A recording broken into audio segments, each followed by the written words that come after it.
This is the Gag On This podcast. Episode description will have the show and guests, social media, as well as a link to our YouTube channel. Subscribe, watch, you fuckers. Check out our website. Check out our website, gagonthispodcast.com. Email us, gagonthispodcast@gmail.com. Like and follow our Facebook page. And the main reason to subscribe to our YouTube channel is we release our episodes on there 2 days before it's released as a podcast. I am the man they call Big Nick. I am joined by the Italian stallion, fresh off her Midwest tour, that is Danni D. Oh, I got my Portuguese lover, that is Rob. Hello. And that man who has a globe behind him is none other than the hilarious Ricky Glore. Hey! Woo! Thank you so much for having me on. Yeah, Thank you. Is that like wallpaper? So this is just a gray wall in our basement. Here, I can turn it around and we can really show off the studio. There you go. And so this is where I did from March until August a weekly news satire puppet show called Weekend Pup Date. And to make it look the most like a 90s Weekend Update, I got these stickers. Put them on the wall right there. Just stickers. Oh, Danny, he was pointing at the Great Lakes. Well, it's a good rendition of the flat Earth. So Yeah. your name. And you know, that's where all the white people live, is right there. Well, so I just had a layover in Chicago, and I don't travel that much, and I was like, hey, when did an ocean get to Chicago? I've never seen a lake that big, and the lady next to me was not from America, and she's like, stupid Americans, it's a lake. And I was like, oh, okay. Lake Michigan. I actually lived on Lake Michigan for a few years. That shit's huge. We don't have lakes like that here. You can see Canada. I can see Canada from my house. I kept saying that when I was on the boat at Niagara Falls. I was like, I can see Canada. And my friend was like, no, she said Russia, right? I was like, whatever. All right. Well, thank you for coming on. I have followed you for quite some time, sir, on Twitter. Quite some time. How long is quite some time, you stalker? I think you and I have been I've been following you probably 2 years, roughly. Oh, wow. That is creepy at all. That is a long time in Twitter, relationships. I should be getting you a little some right here. Well, Danny, don't make it creepy. Like, I just like his tweets. It's not like I'm going through his videos and I'm like, oh, yeah, TikTok impression. Bah! My wife and I, we just had a pretty long conversation about what's on TikTok because she is a TikTok virgin. And the news articles that come out of, like, certain videos that do well or things that trend do not really represent what TikTok is. TikTok is basically turned into the modern day Hot or Not, where guys, I'm sure, and women too, are just scrolling through real quick, seeing mostly like booby videos, like, and a lot of cleavage. Like, that is what most of TikTok actually is. And some dancing. I've seen so many videos of people recording people doing TikToks in like public, like dancing in a fountain in the middle of a city. And you're just like, good Lord. That was an episode of Friends you saw. That was the intro to Friends. That wasn't TikTok. You were mistaken. That was on TBS. They're probably raking it in, man. All that money. Fuck. Oh, yeah. When they were on, they were making boatloads of money. That's why they're doing that HBO Max reunion, which is now going to be digital, I think, where it's just going to be like a greatest hits clip. It's not like a reunion episode where they're going to get together and play all their characters. They're going to be themselves just talking about being on the show and each getting paid like $10 million a piece. Oh, sweet. Which Matt LeBlanc said, thank you. Yeah. Well, that's the proper thing to say. That's the proper thing to say. Well, Matt LeBlanc actually has a good career. Have you guys seen Episodes? Did you just say that? Episodes is hilarious. It finished, and then Man with a Plan with Kevin Nealon. It was on for a few years. It is now over. Really, I mean, Matthew Perry has burned through the most television shows and probably Booger Sugar, but I haven't seen him in a while. The last thing I saw was a meme where his hairline was farther back than mine, and he was looking pretty ragged, and it says, when it hasn't been your day, your week, your month, or your year. They can add decade to that too, I guess, now. Yeah, the last thing I saw him in was that fucking reimagining of The Odd Couple with Thomas Lennon. Yeah, with Thomas Lennon, yeah. Oh, wow. I didn't even know about that. It lasted, I think, 2 years. Oh, no. 2 years? It lasted longer than his other ventures of like Mr. Sunshine, Studio 60, The Aaron Sorkin Show, which was phenomenal, but only lasted a year. And then what was there? There was one on NBC where he was part of a self-help group. Oh, yes. I remember that one. That also lasted only like one season. Okay. Yeah, it seems like he can't commit to anything, you know? Speaking of... Yeah, I love him, but yeah. I do too. I really love him. I heard him speak at a AA meeting once. It was a CD, so of course I had to listen to it. I'm sorry I didn't, bust his anonymity. He's pretty open about that, so no hate mail. Speaking of commit, though, I do want to talk about your TikTok celebrity impressions, because at first it was just a little here and there, and now it seems to be a everyday thing. I like to bank videos. I'm constantly working on impressions because I'm working on my new hour, and I'm trying to figure out who I can and cannot do, and also with that trying to break out of doing impressions that I learned from older comedians. Like, I don't want to do Christopher Walken in my new hour. I don't want to do Sean Connery. I did Sean Connery for years because I really liked the thing I did, which was him dramatically reading Safety Dance. And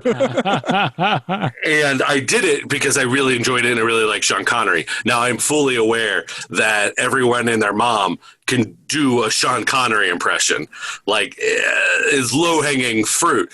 But like, so in my last hour, I did a John C. Reilly, which is pretty rare, and a Norm Macdonald. But now I'm trying to figure out, by doing a bunch of impressions every day, seeing where my voice can go by just trying anything that I can.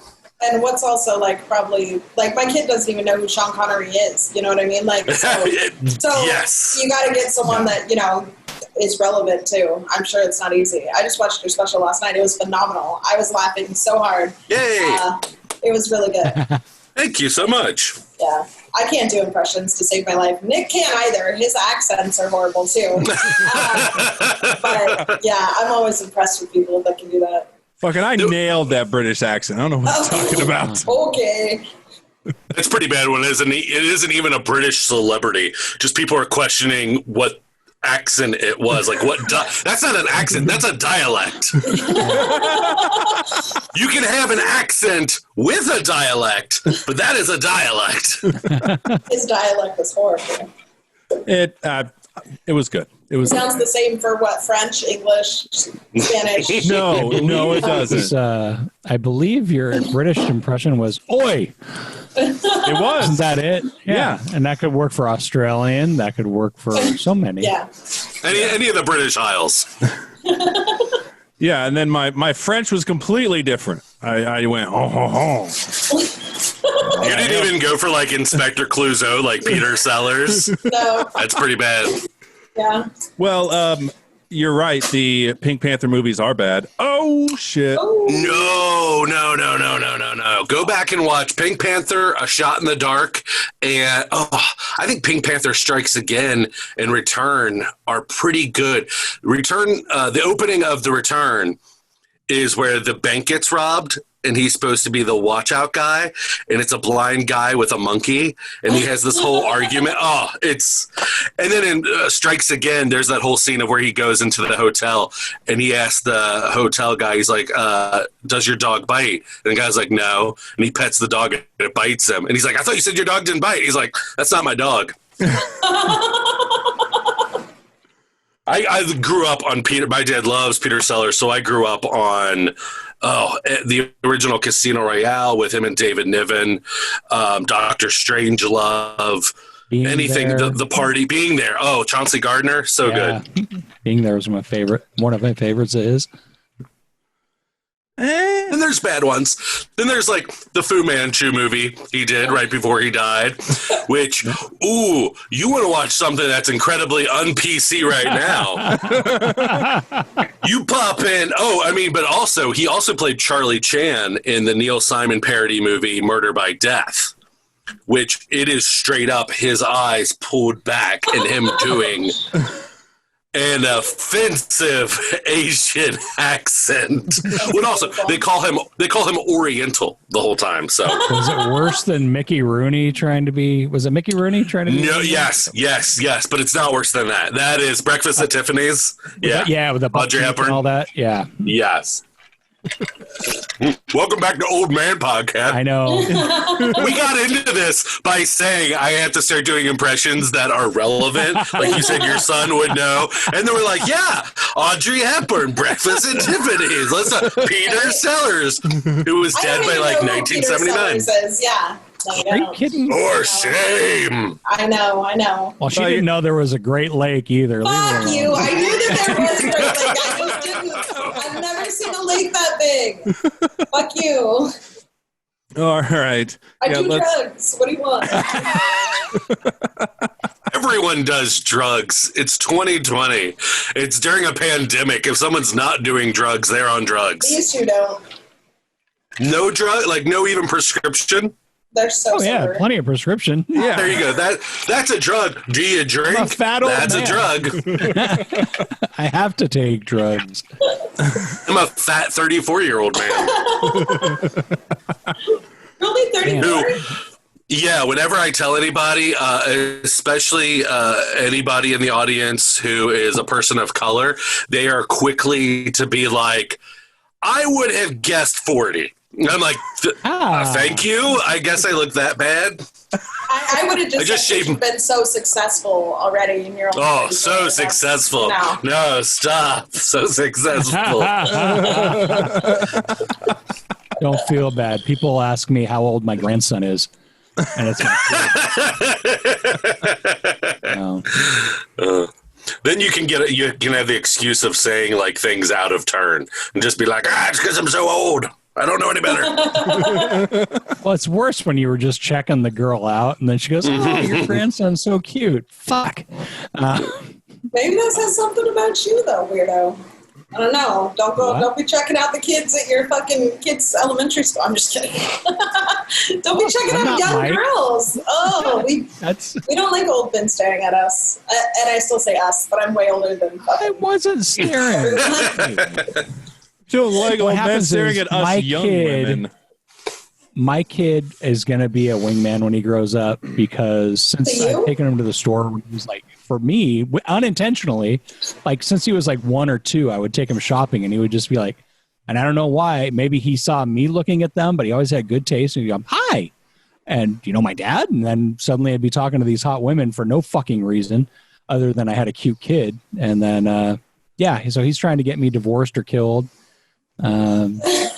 That, or he is playing the biggest prank on you and just perpetually giving you blue balls, thinking that you have a chance with any of these women.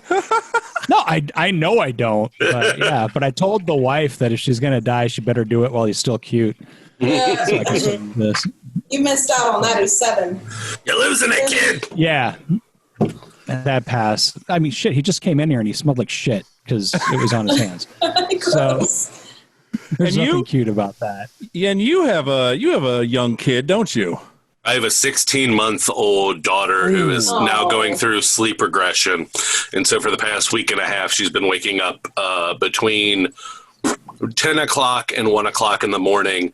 And at first, my wife went in one of the first times that she did this, and it took her like 2 hours to get her back to sleep. Because my days aren't as taxing as hers. She's a teacher for special education. I was like, let me just get up with her. And I did that the next couple times, and she went down in like 20 minutes. And my wife's like, well, you're the baby whisperer, so now you're going in. So it only lasted those 2 times that she did that for me. Not last night. Last night, thank God, she slept the whole night. The night before, she was up for 2.5 hours. She would lay on me and would just be still, and I'd be like, for half an hour, and I'd be like, oh, okay, I think she's asleep. I put her in her crib. She'd immediately stand up and just reach out for me. And I was like, oh, why aren't you going to sleep? It was driving me insane. So the night ended with me laying next to her crib. That was the only way. I had many nights like that, yeah. Yep.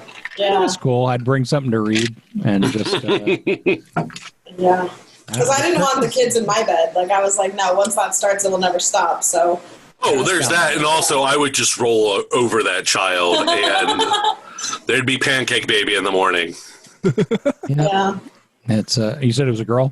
Yeah, a little daughter, and yeah, she's amazing. Like, I made fun of my older brother for when they had their child, my nephew, about how they said that he loves everything. Like, oh, we're outside and he loves trees. Like, he loves waterfalls. And we're like, yeah, of course he does. Like, it's a new experience. But it's so different when the child's yours and you see them every day and you see the minute changes and the way that things spark for them for the first time. It is pretty awesome just to sit there and be like, oh, look, that thing's holding her attention that doesn't hold anybody's attention, and it's a bell on a string or shoes. She loves playing with shoes. So tell me, okay, I never had a connection to my kid till he was at least 6 months. Oh my God. I mean, 6 months. I mean, that's still pretty young. Yeah, but I mean, obviously you care, you love the kid and all that shit, but there was never that. I mean, connection is the word. I mean, it was just, it was like a cross between a new pet and a shitty roommate. It was and that's the thing is, like, I've had cats and stuff, and my wife had a cat when we got together, but I am allergic to dogs, like where my eyes will swell up. So I've never been a dog person. So I did have a little bit of that fear, and I think that's normal for any parent to worry or to wonder how much you're going to be connected to this thing that does not talk, that has no opinions, and cannot be influenced by you. They are running the roost. And I think it just happened where I'm naturally a caregiver kind of person. And so the pride that it took of keeping the thing alive for 8 months until, it started developing and more humanistic ways that you could connect to, which I don't think 6 months is a weird turning point for you to then be like, oh, it is resembling something more than a bag of flesh carrying some small bones. Pretty much. No. A never-ending poop dispensary. Yes. And and you got to worry about, worry about going up. You got to go down. He has a boy, so I mean, he could go up if he wanted to and get. No, it's really hard to keep a boy clean too. Why are we talking about this? Yeah. God, I can't even remember them. Well, it started with fucking TikTok, and then we started talking about old dead people. Oh, I'm so glad my kids are. Welcome back to old dead people. Potty trained and almost out of the house. Thank God. Almost out of wait. You said potty trained and almost out of the house. That is quite a leap unless they are 17 years old and just got potty trained. My daughter's 17 and my son is potty trained. 14. And no, fuck that shit. I wasn't putting up with that shit. I was like, no, sorry. Literally. Yeah, literally. Like, I would always just give the baby to my husband and be like, here you go. Well, so my daughter, what we've noticed is before we take her up to go to bed, she's been pooping a lot, like a half an hour right before, which is great because then we don't have to worry about that waking her up. But what we've noticed is she will leave the play area where we're at and walk to the corner. Yeah, but it's near where our downstairs bathroom is. Oh. So we're like, should we start introducing a potty just to like put it there to see like if she's gonna try to test it out? So and she does the thing that, as you said, gets quiet and stares and is like turns into an old dead man. And we're back full circle. How long have you been doing comedy? How long?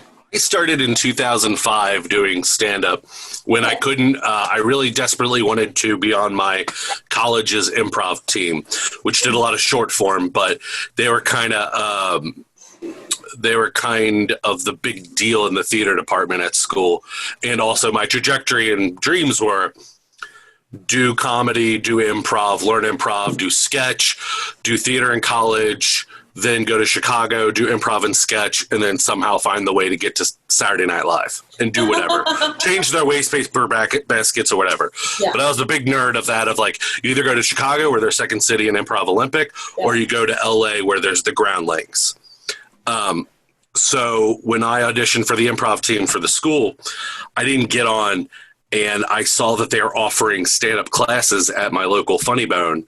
And I took those, and the instructor was Jeff Jenna, who has a great catalog of past credits. So he was informative as well as worldly in the world of comedy. And then I found that I could get a job there serving. So not only could I do stand-up, I could be around it all the time, which made me a great asset, because then when anybody came through and I started emceeing, I got to kind of call dibs on anybody that came in, and that gave me mounds of experience. Yeah. But then I kind of stopped doing stand-up, or stopped focusing on it as heavily, when I got up to Chicago and I started doing improv, sketch. I started writing and directing some storefront theater and some musicals. And then when I actually moved back to Cincinnati area, Northern Kentucky, in 2017, Cincinnati, Northern Kentucky? So Northern Kentucky, where I'm living currently, is right on the Ohio River. Now, I'm mentioning another water mass, so that might confuse you. I was just in Ohio. It's not a lake. It's bigger. It's a river. It's longer. Now, Danny, there are 50 states, and they all have different... And even though Kentucky's a commonwealth, it is a state, too. She looked at the map. Here, we are here. Why, thank you. Actually, no, we are here. I have to do it like a weather girl and do the opposite movement. But so anyway, we're right by Cincinnati, and so we moved back to kind of the area where I grew up, a little bit more north, a little bit more closer to Ohio, and the independent theater scene isn't as booming, which makes sense. There's not as much of a dense population. And so in Chicago, where there's a ton of improv and rejects from improv and sketch looking to do theater, I was like, okay, well, the thing I love is working on something, producing it, directing it, and writing it. I'm going to go back to stand-up, see if I find the enjoyment and the creative outlet through that I used to. And that's really from 2017 to where we're at now. I just kept on pushing myself. I first put together a tour called the Brew Crew Comedy Tour, where it was me and two other comics, where we would rotate every show, who would MC, who would feature, and who would headline. Oh, that's brilliant. Yeah, so it really stretched the muscles of doing each position and knowing how to do it well, and stretched the muscles of knowing the audience and kind of the energy that's needed. A lot of you guys would go out on the road? Yeah, I would book coffee houses have kind of mutated into breweries and wineries. Those are kind of like the new coffee houses, except that they have booze, which is great for comedy to at least have a drink or two. And then so after a year of doing that, I was like, okay, I really want to start pushing myself just to headline. So then I started booking it and still going on the road with two other guys or two other comics, and making myself do a 45-minute set every show. And so then that's what led me to Dry Bar last September. That's when I recorded the special. So that year before that, in 2018, 2019 was just preparation to get that, which then led to my album, which then led to the pandemic. So I didn't really have the road shows to kind of sell the album, which is disappointing. I still have a bunch, which I will sell at shows, but kind of the mentality that Netflix has put us into now, or even just online or social media, is when you wrap up an hour and you put it on a special or on a CD, we then are made to feel like we have to come up with a new show. And so I'm slowly doing that and pulling some things out of the middle of the old 45 minutes and putting in some new stuff, rearranging it. But yeah, it's weird now because I definitely expected to be farther in my new show than I am, because I just started doing live shows again in August. You guys have live shows out there? Outside shows, I did 3 drive-in shows in a week, which were bizarre, to say the least. I don't dig the virtual shows as much. Granted, I will do them if they pay. I only did one that paid, and I love entertaining an audience. And the one virtual show I did, all the microphones were off and all the screens were off. So it was performing to no sound and no visual. So I was like, I don't know that anybody's watching this. This is weird. Yeah. And then the other things are, like I said, wineries and breweries. Weather was still nice enough and still is that a lot of those have outdoor venue areas and spaces. Yeah. And we've been really fortunate that the places we've done and booked have been really on top of their game of making sure the customers are safe, the entertainers are safe, and they are giving the thing that people are hungry for, which is some sort of semblance of human interaction and experiences. And they're doing it the smartest way that you can right now. It's going to be a non sequitur, but you're right next to the Creation Museum, right? I have a joke. I had a joke. How do you not have material about that fucking place? So working at a comedy club when it first came to be, I got to hear a lot of comics come through. So like when you're on the road touring, especially comedy clubs, you ask who your cab driver, Uber driver, or who the person at the comedy club that's driving you, tell me 5 things that are specific about here. Especially if that comedy club's in a mall, you can kind of figure out what those things are. And so the fact that the Cincinnati airport is in Kentucky and that the Creation Museum exists, I got to hear every touring comedian do their low-hanging fruit joke on that. All right.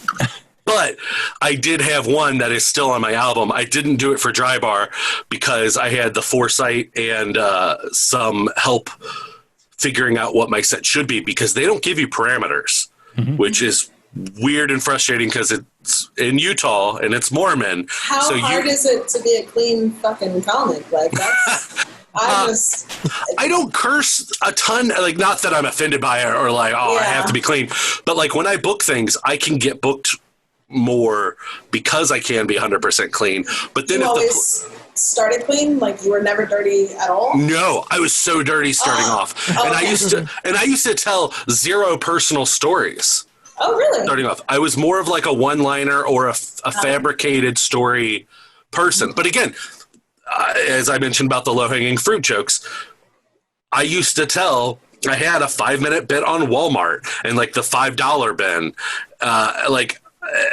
My life experiences were college, and I didn't have a ton of life experiences, and I didn't have the forethought to like reflect, like the Campbell County stuff, making fun of my high school's mascot being a camel, me coming out to my parents as wanting to be a theater major by having my brother, who is gay, tell them.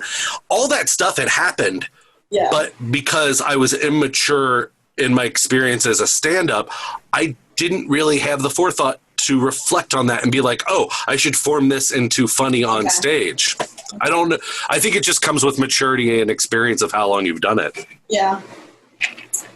Okay. Well, great. Now you've halted the show. You ruined the show. So I've been doing comedy for like 2 years, give or take or whatever. But I am a phone sex operator. My life is pretty dirty in general. But I'm trying to like steer away from that and like, not be as dirty.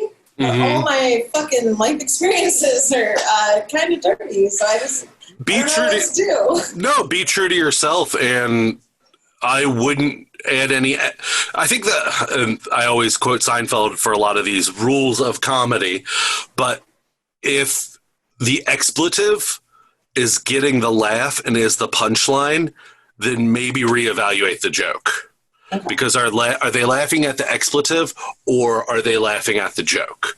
And so like he used to have a couple dirtier jokes or jokes that ended with curses that he told starting off in the late 70s. And he's like, oh, I found out that they ended up being cheap laughs. Because it wasn't like the crux of the joke wasn't getting the ha-has. It was ending on the F word or ending on, something else at the end that was considered semi-taboo. Okay.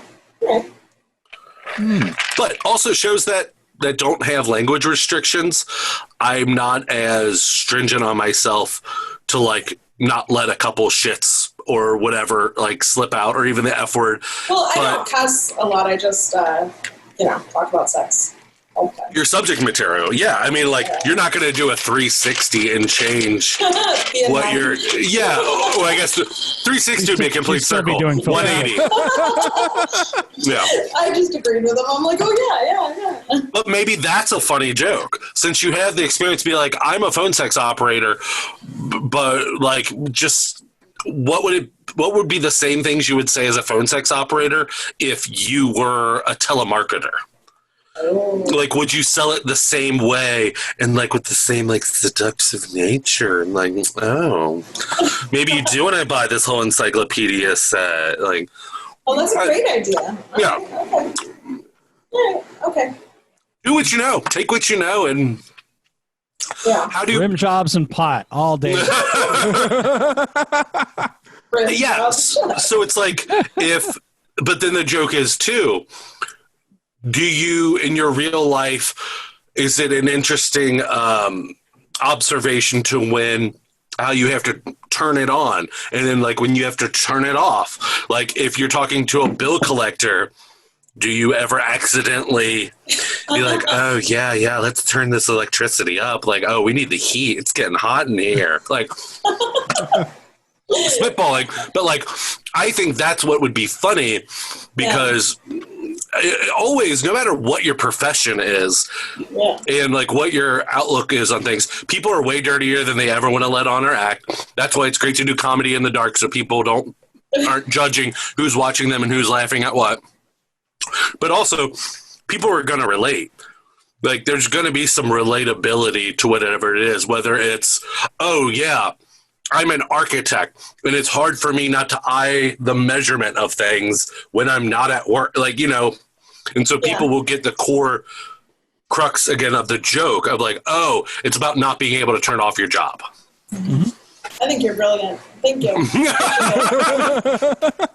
Not brilliant, just drinking a dirty martini out of a big mug. Yeah, those are my favorite cups. What was on that mug? These. Because it's obviously been through a couple walks. It used to be a hyper-colored mug. You guys know those? Milwaukee Brewers? No, DS Tequila, which is a bar in Boys Town, Chicago. All right. The fact that you remember that must be a special cup. No. I just saw there's some writing that I kind of see here a little bit, probably better than you. Yeah. And I kind of remembered what it was. I mean, because here's the thing is I've used this cup for so long. I use this cup in the incarnations of when you could see what was on it. So it's like that old dog where you're like, oh, I remember with that dog when he was a puppy, and you keep on treating that dog like he's a puppy, even though I hate dogs because they kill me. Yeah. And then it gets to the inevitable point of like an old yeller, and you got to take it out back. That's the worst, right? Got to put you down, boy. Yeah. Oh, whatever. Rob. Wait, since at least two of you, I don't know if Rob watched the special or heard my album. I have not had a chance yet. What were your guys', Nick and Danielle's, favorite impression? Oh, I liked your Bill Clinton. I liked the whole thing when you were reading the presidents, but like Bill Clinton was one of my favorites. Sean Connery, and that other guy who's English, like I think he's Batman's guy. I love that you know Michael Caine is Alfred from the Christopher Nolan. Yeah. And I'm older than you. Yeah, but I grew up, so like my favorite band of all time is the Monkees. So like I grew up on 60s and 50s television. I grew up on Bing Crosby and Bob Hope movies, the Road Pictures, Martin and Lewis movies, Man from U.N.C.L.E., all the old James Bonds. I've got a great film appreciation. I love old movies, old horror, which is funny because my older brother, like my dad, his taste has gotten awful, and he now is watching things that he didn't ever own or watch before, which is good to see different things, but there's a reason why he didn't own it. They're crap. But now we're watching like a bunch of old bad crap, one of which Patton Oswalt has a joke about it, and I found out, is a 70s horror movie called Deathbed, The Bed That Eats. Isn't it the bed that eats people? No, it's Deathbed, The Bed That Eats. Patton Oswalt incorrectly says Deathbed, The Bed That Eats People, and that bugged me. Bugged me so much. I swear I'm not an anal retentive comedian that will judge you.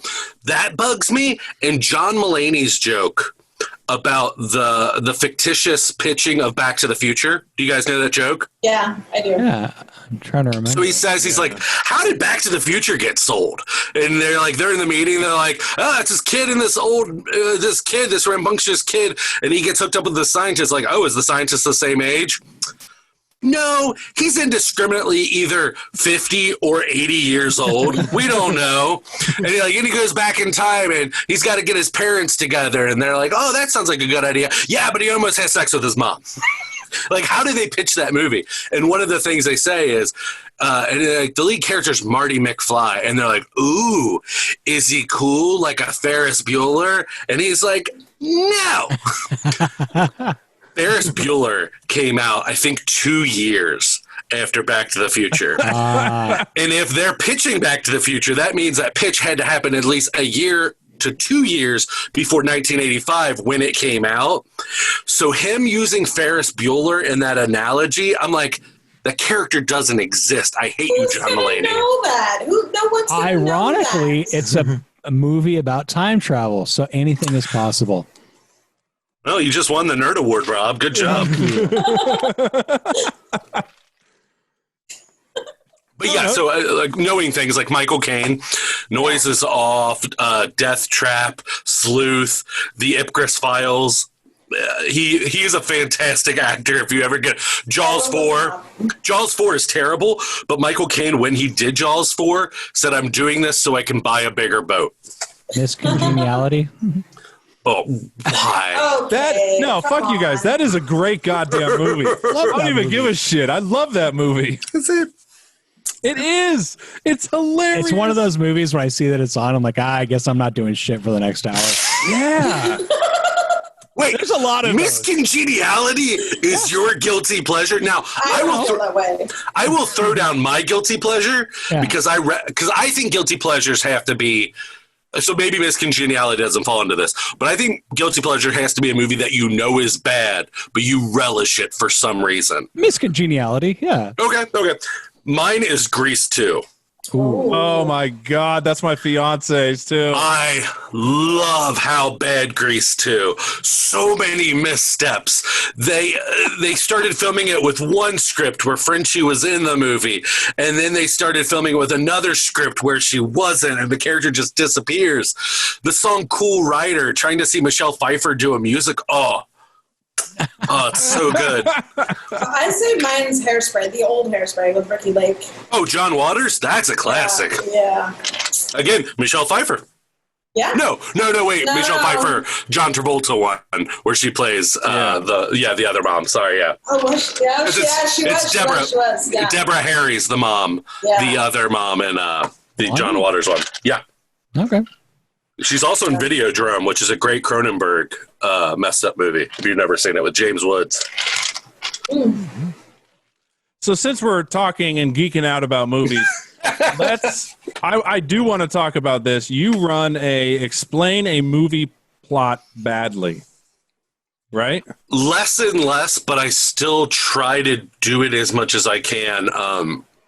I created it on Twitter, and originally at one point had some people submitting stuff, and then maybe I am anal retentive because I started feeling bad about turning people down on some of their submissions because it didn't like tonally fit. Like a lot of people just want to look at a movie and just talk about the dumb stuff of it, and they're like, "Oh, and this movie's dumb because this and this and this," and I'm like, "Yeah, no, like." You write a movie plot that is bad, that doesn't acutely describe the movie, but still describes a big part of the movie, either in a vague way. So, like, an example is Skyfall, James Bond. I think the explain a movie plot badly for that is something akin to home invaders bust in this young man's home, and he has to thwart them off with booby traps. Like, that is Skyfall. But what comes to mind first, if you read it, is Home Alone. Yeah. So it's a good, bad explained plot. But so I was doing that for about a year, and then IFC, one of their executives, emailed me and were like, we really like what you're doing. Would you want to write? We're going to start a campaign based off of these. Would you like to be the head writer for some nationally syndicated commercials where we use this as promotion? And I was like, 100%. And they're like, okay, we're going to pay you X amount of dollars per one. And I was like, oh, you're going to pay? Because I'd have done this just for the promotion of the Twitter handle. Yeah, and then so, like, then they're like, oh, and they need to be shorter. They can only be 8 words long. I'm like, oh, you're going to pay me and they have to be shorter? I do less work? Like, okay.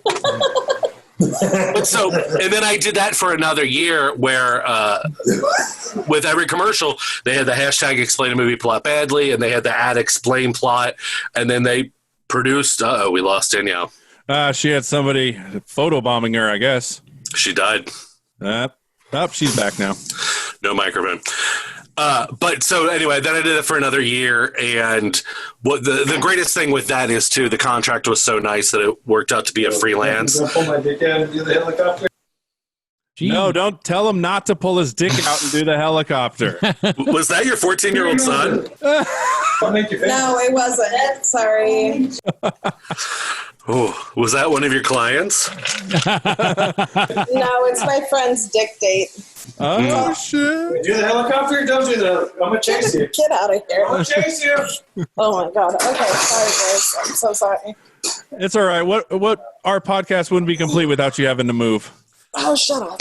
No, I love that you were like, I don't know how to escape from being a dirty comedian because that is my life. And then we legit have a dude bro who I can only assume has his shirt off and a pair of shorts, gym shorts, who's like, you know, do a helicopter. Yeah, I didn't do a helicopter. I was like, I didn't know you could do a helicopter with a 3-inch penis. I thought it was more of like a flap, less of a... Right? It's the back rotor. Yeah. Yeah.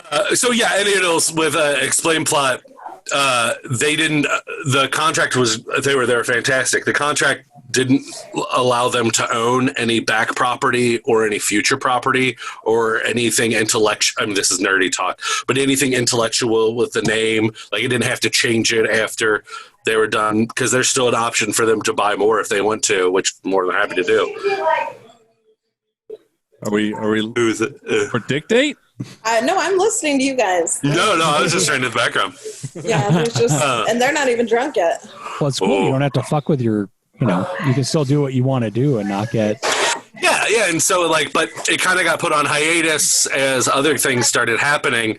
And I have a spreadsheet of about 1,000 movies because I was doing them daily, where I'm kind of running out. I kind of ran out of movies that I am super familiar with to do that to, because that's the best thing about them is it works if you kind of know the movie, but it works even better if you really know the movie, to know like the bad plot explained, to be like, But yeah, I had a fantastic time doing that. And it's a nice little credit to put whenever I get booked. Heck yeah. She's so good at that. Just unmute. Heck yeah. Mute. Hell yeah. Helicopters. So I want you to plug your album and talk about that. Especially like you said with the pandemic and all that. I just got my first check from album sales. That was nice. It also works to stream it. My album's Spitting Image. It is 100% clean. So if you know anyone that is turned off by any kind of language or subject matter, throw it their way. It's like basically a CBS sitcom if we're done by a 34-year-old and put on an album. I have a hot wife that I don't understand sometimes. Which is my favorite. My favorite lead-in was before I got into wife material, I would start it off. Look, don't run away.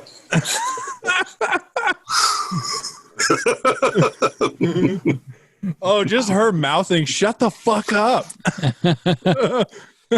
What's that Burnett's vodka? Like, I see him without a shirt, with a chest tattoo of some sort, jogging shorts that are probably riding a little low to show his, like, V going down to his... That's a good joke. I'm so sorry. That's a good joke. You're going to get me fired from my free job. Oh, yeah. Buy Spitting Image. It's anywhere where you can find albums. You'll know it's my album because there's a picture of me and my baby right in front. And when we did that photo shoot, my daughter Anna was fantastic. She was incredibly happy the whole time. If you buy the physical album, which I know CDs are antiquated right now, most cars even don't have CD players, but it does. Every album does come with a digital download link, and it's only $5 more, and you get 2 more pictures of my daughter because that's the whole CD is the photo shoot, and it's hilarious. It cracks me up, but you can get it on iTunes, Spotify, stream it because that helps me sales too. SiriusXM, it's on there. If you ever search my name to like request anything on any of the comedy channels, Amazon, and to buy the physical CD, it's at circustrapeze.com. Shield that out because my producer will probably listen to this podcast. Well, hopefully your producer doesn't listen to other podcasts and go, what the fuck were you thinking going on? Yeah, I texted Nick. I was like, hey, this guy's kind of a big deal. How did you get this one?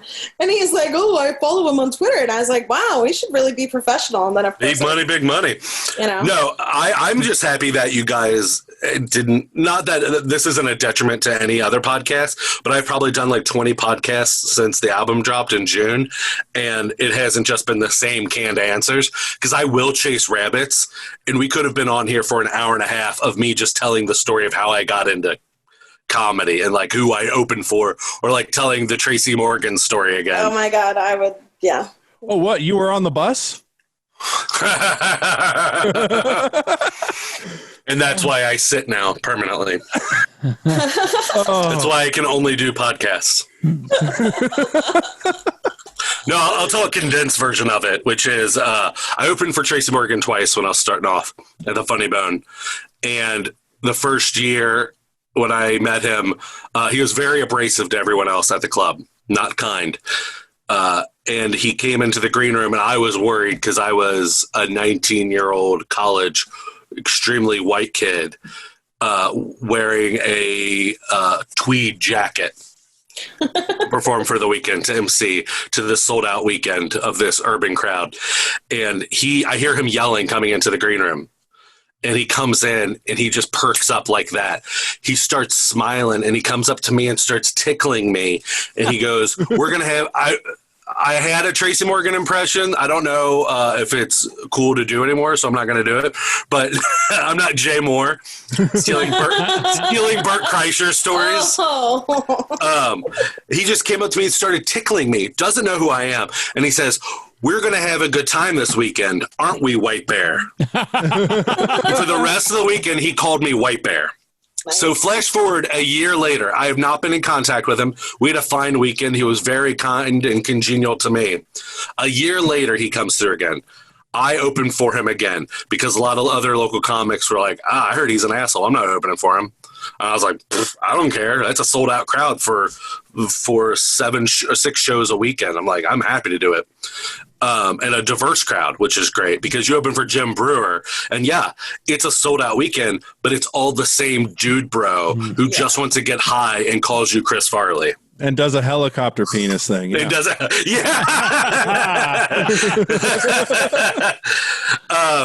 But so then I opened for Tracy Morgan again a year later. There's no way he remembers me. He comes back into the green room, smiles, comes over, and starts tickling me and says, "We're going to have a good weekend, aren't we, White Bear?" So I don't know if it's his thing, his MO of every like opening white comedian he would call White Bear. That's probably it. But yeah. Like I said, not cool to the wait staff. The couple times I worked with him was incredibly nice and complimentary of me, a young comic starting off. Very cool. That is cool. All right. We have to get into our. Have you listened to the podcast before, sir? I have not. At least you're honest about it. I wouldn't lie. Well, if you did, you probably wouldn't have agreed to come on. So thank you for not listening. I would have. I am a shill. I will. So we do this. Where the fuck did my shoulders go? There we are. Is that the name of the game? Fucking just disappearing over here. So we do this thing, this ultra, and there they go again. This ultra famous thing called Inside the Comic Studio. Brilliant. Thank you, Rob. She's moving again. She's on the move. Sorry. It's not about me. It's about you. I'm sorry. Running away from the helicopter? Yes, I am. It'd be more like thwap, thwap, thwap. So, before we get into our ultra famous Inside the Comic Studio. Brilliant. Hey, there it is. You already plugged your album, but plug your social media. Plug any dates you got coming up. Plug anything. Plug. Danielle has already plugged a little bit, but to give some more specifics, the Dry Bar Comedy app, every time that I talk about it, I'm always asked what the catch is. If you go to your app store, whatever kind of phone you have, type in Dry Bar Comedy, and there'll be a Dry Bar Comedy app. You download it. There's over 1,000 comedy specials from not just random comedians like myself who you've probably never heard of. There are legit comics that you have definitely heard of. Like, I'm going to say some names, and then you probably be like, I don't know who that is. Greg Morton, who did voices for Hanna-Barbera, who was on America's Got Talent just this past year, who does this amazing Star Wars bit. Erica Rhodes, who was on Bring the Funny on NBC last year. It's all free. I don't know how they make their money. I guess they make the monies on the views on YouTube because they have over 1 million followers. But it's a free app with no commercials. You can watch my special, Dad Bod. Just download the app, type in my name, Ricky Glore, or type in Dad Bod, and you can watch it for free. I'm assuming that's how you guys watched it. Exactly. Yeah. Excellent. Yeah. And so that way, you can watch that. A lot of stuff that's on the album. You can follow me on Twitter at Ricky Glore, on Instagram at Glore Ricky, on TikTok at Ricky Glore, which there's impressions, a lot of weird impressions, some good ones, some not good ones. I started doing a thing that might not last long called paper TikToks, where I approximate famous TikToks with paper finger puppets that I've made. I think I have 3 of them up now. One of them is the new sensation, the Jack Black Five Nights at Freddy's song that he does, where he's wearing Five Nights at Freddy's sweatpants, where he's like, Five Nights at Freddy's, that's where I want to be, Five Nights at Freddy's. But I did it with a completely finger puppet version that I hand drew. And on my Facebook, that's where you can see a lot of the shows, like my show schedule, which is at Ricky Glore Comedy. And I think you can access any and all of those things through my website, which is rickyglore.com. All right. By the way, I thought when you were talking about Dry Bar, I thought you were about to do like a character, because you were just like, so Dry Bar. Let me tell you about it. No, I had a random hair in the back of my throat, and I was like, how can I get this hair out without being like,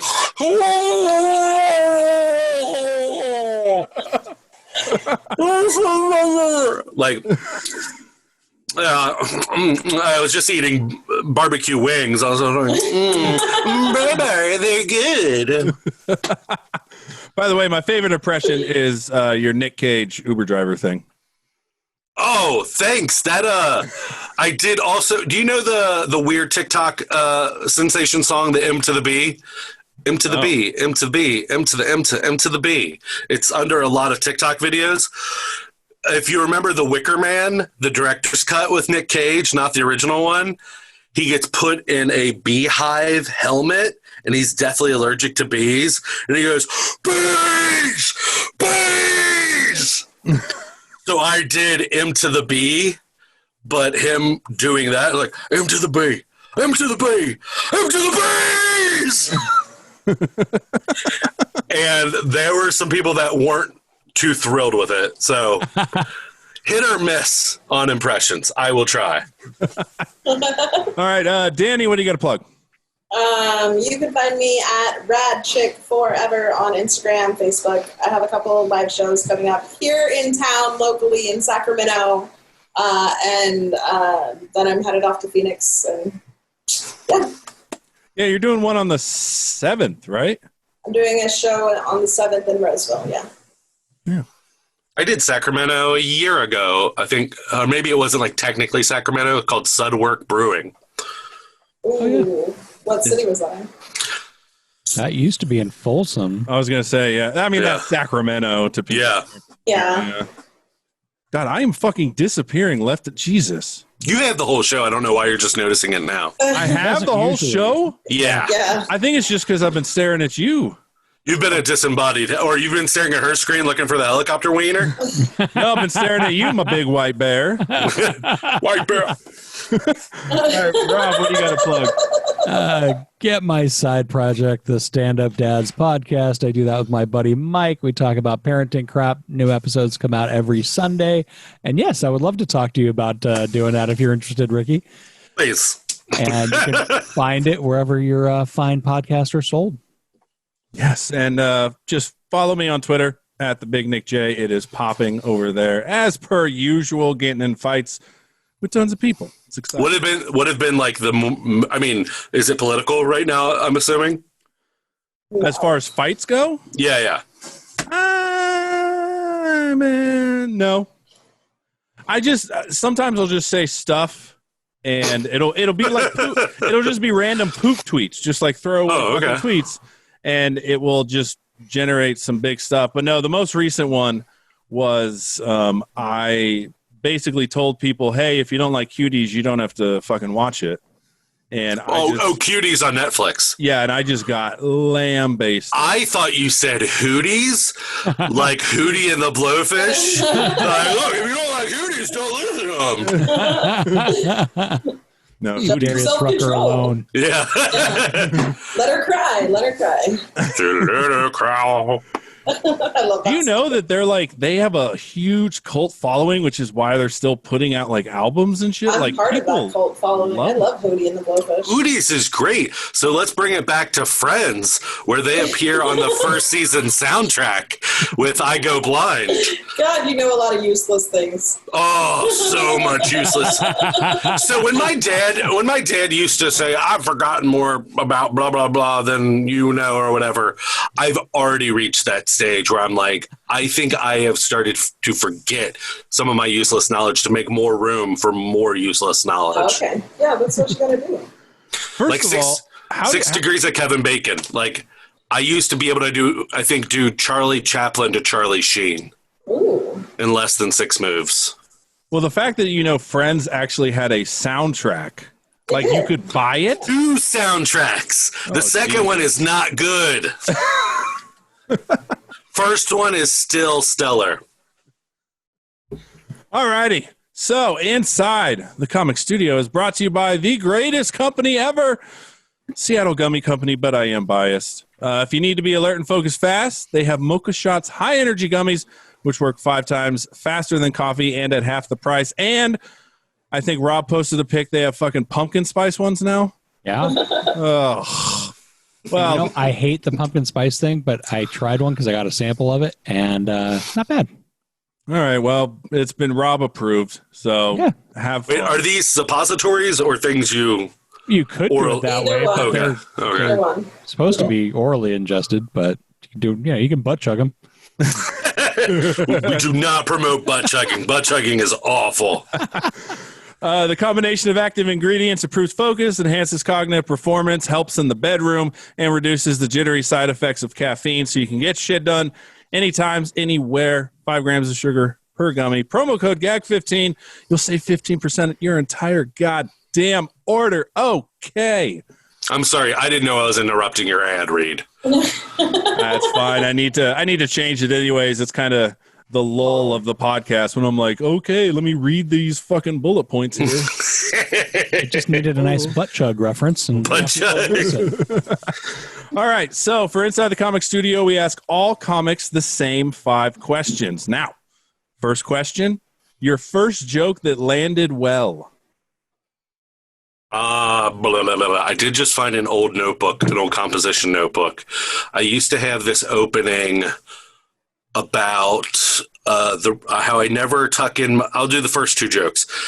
How I never tuck in my shirt because I like to hide what's back there. It's almost as if it's like a disappointing high school theater performance where the curtain gets moved back and you're not going to like anything you see.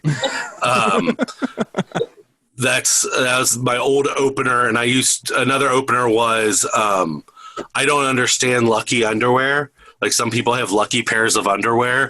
For me, any pair of underwear that I haven't crapped myself in, I consider lucky. Again, so those are 2 jokes that I used to do starting off, but I remember them doing well. And weirdly, an impression that used to do well, or maybe it didn't, and I was just like, any bit of laugh is okay, was I used to do the coach from Major League. Mm-hmm. Yeah. Which one? I was No, like the to do it. The main guy? God damn it, Dorn. I'm too old to be ducking into showers. All right. Next question. Your favorite thing about your local comedy scene? That a lot of people work incredibly hard. Do I wish there were some more legitimate clubs so people in the local scene weren't necessarily sycophants to just this one club that exists? Yes. I feel there's a detriment when there's only one club that is prominent because it makes people... There's a good and a bad for being hungry to wanting to get adulation for what you're doing, but there's also the old adage of like a club booker will only see you the way they saw you the first time, and it'll be hard even when you've gotten better or years have passed for them to see you any differently. They'll still see you for all the same faults or things they didn't like about you. So you have to fly the coop, and unfortunately a lot of local comics don't get out of the bubble.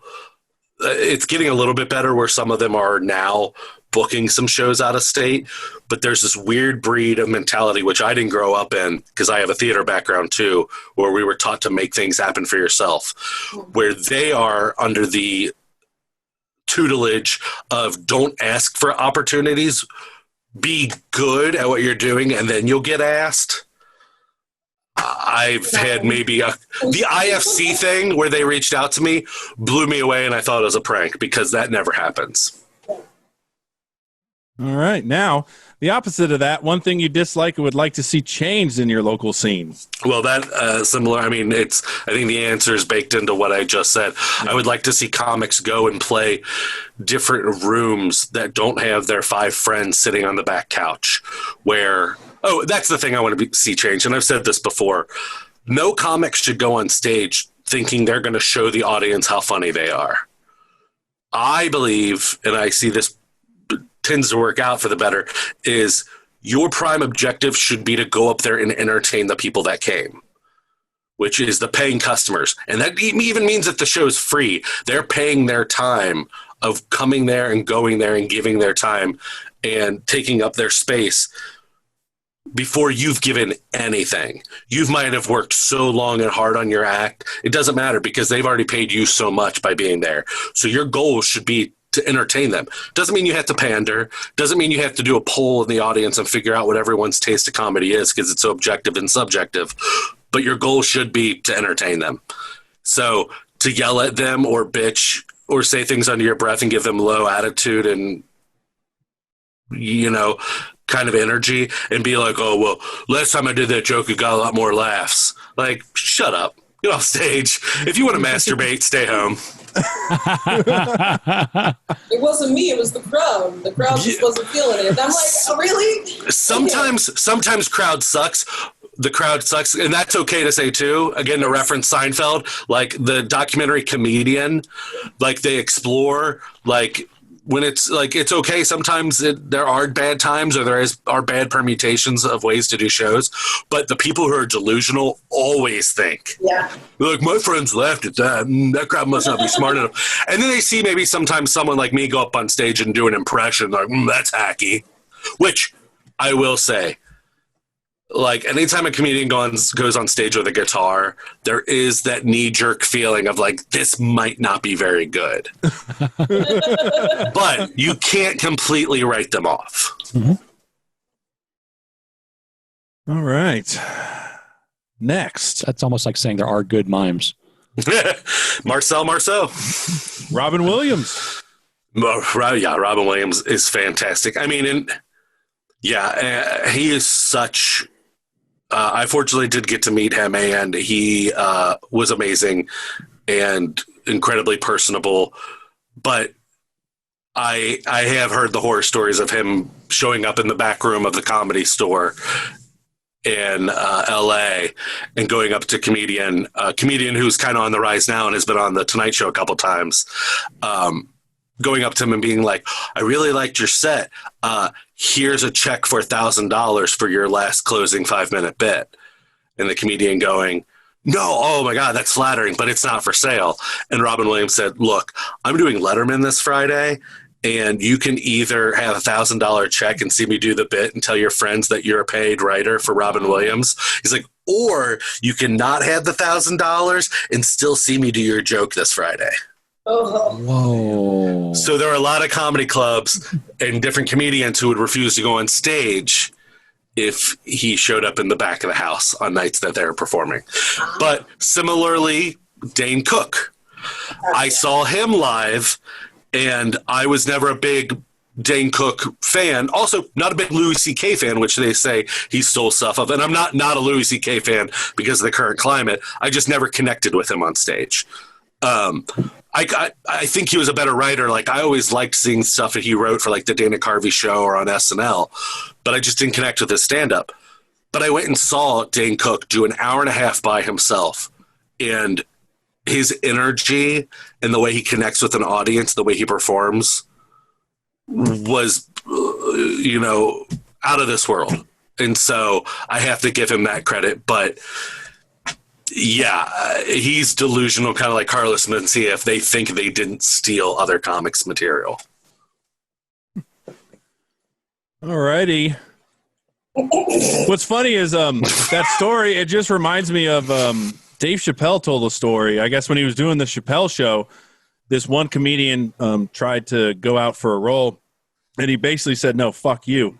Because apparently when he was just starting out, this comedian went up to Dave Chappelle and was like, hey, that's a nice bit. Do you mind if I buy that off you? And Dave was like, no. And he's like, the other comedian was like, all right, I'll just take it then. And then he started doing his fucking bit. Where, like, I have a lot more respect for, I was doing this festival, this is years ago, in Victoria Jackson from Saturday Night Live. This is before she went so deep six crazy, or outwardly crazy. And she came backstage probably about 2 hours before the show, before she went on. And there are three of us young comedians there. And she was talking to us, and she's like, hey, I was on Saturday Night Live. And we're like, yes, we were very much aware. She's like, and on that show, I never wrote anything for myself. And we're like, okay. And she's like, I just got married to a cop. This is my life right now. And we're like, all right. And she's like, I will give you each $50 if you each write me 5 jokes. Oh, shit. And we were like, okay. There were a couple comedians that are like, I'm not doing that. Oh, I can't believe she doesn't write for herself. I'm like, I'm going to write her jokes that are specifically catered to her. And I'm going to have $50 in my pocket. She's not taking my jokes. These aren't jokes I'd be doing. Yeah. Yeah. All right, next question. Favorite local comedian? Favorite local comedian is Billy DeVore. He has an album out right now on iTunes. It is not 100% clean, but it is very funny. called Drinking at the Kids Table. It has amazing art cover. It looks like the style of those old 50 cartoons and kind of what they emulated on Ren and Stimpy show. He has this closing bit that I love, and it is about a Twitter war he got in with Applebee's. And even if you don't listen to the whole album, listen to that Billy DeVore's closing bit on Applebee's, and it includes Jet the band. So it's phenomenal. All right, I wrote him down. All right, lastly, advice to new comedians. Thing I always say, word economy, even though it's hard to practice what you preach, and it's another Seinfeld thing. Write or type out your set and start taking a pen, whiteout or a red pen, or deleting if you do it on the computer, extraneous words that are not needed for it to make sense. So that will shorten it up, and you'll actually see what your jokes really are, and you'll be like, oh, this one bit is 5 minutes. Maybe it's not, when you get rid of all the extra BS that doesn't need to be in there. And so it makes your jokes tighter. It helps you get to the funny quicker, and it helps you evaluate, ooh, this is real thin and lean now. Now that I know what the actual joke is, can I extrapolate on what the actual joke is and add more jokes that coincide with what is now here? So, yeah, I think, especially as a young comedian, so many comics think they're like, well, I spin yarn. I'm poetic with my language, and to really be descriptive and to talk long, I have this 10-minute story. It's like, no one wants to hear your 10-minute story.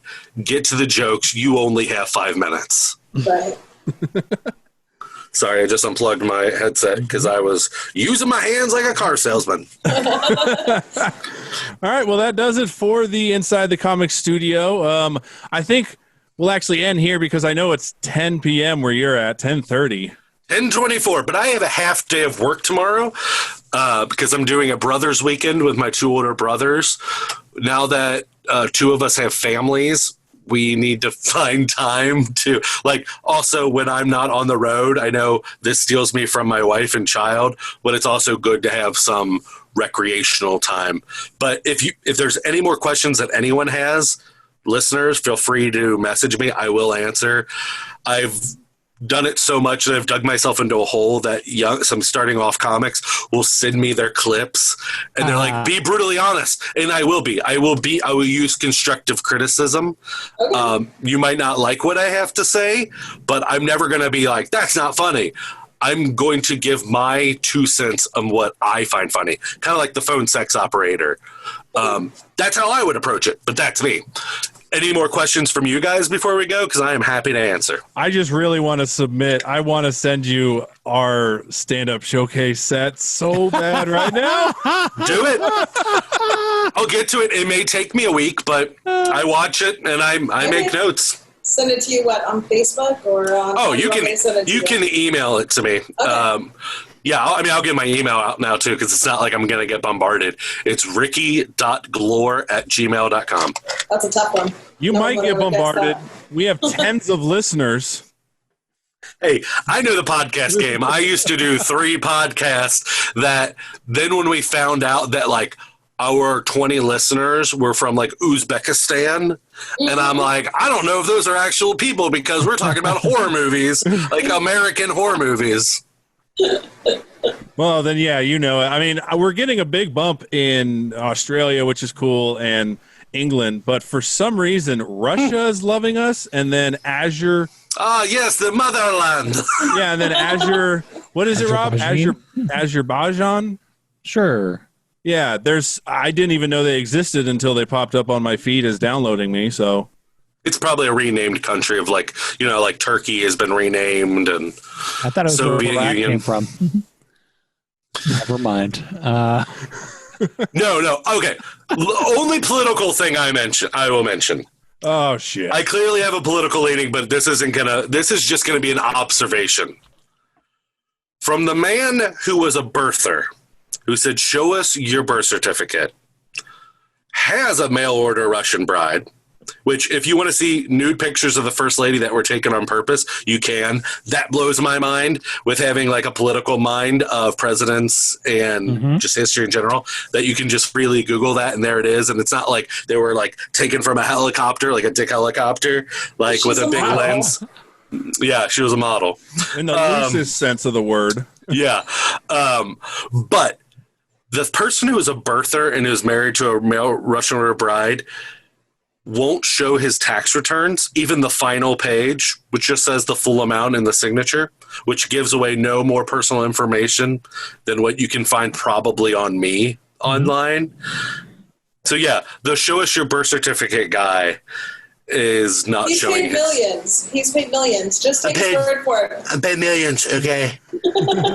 He's paid more for sex than he has in taxes for. So good. It's so good. Yeah. He is. I mean, look,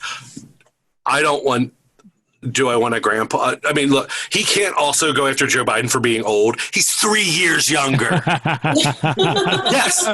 Should we have an age minimum? Yes, we should have. Oh, sorry. We should have an age maximum because we have an age minimum. Yeah, we should. There's no one governing for what now is. They're governing for what it was 40 years when they were younger, because nothing that they're putting into place will be around when they're here. 100%. All right. Well, I got to go because there's a joint meeting with my name on it, but I am going to message you, and I would appreciate your honest feedback because I'm trying to do something. I just send back an email in all caps that just says quit. That's fine. That's fine. That's fine.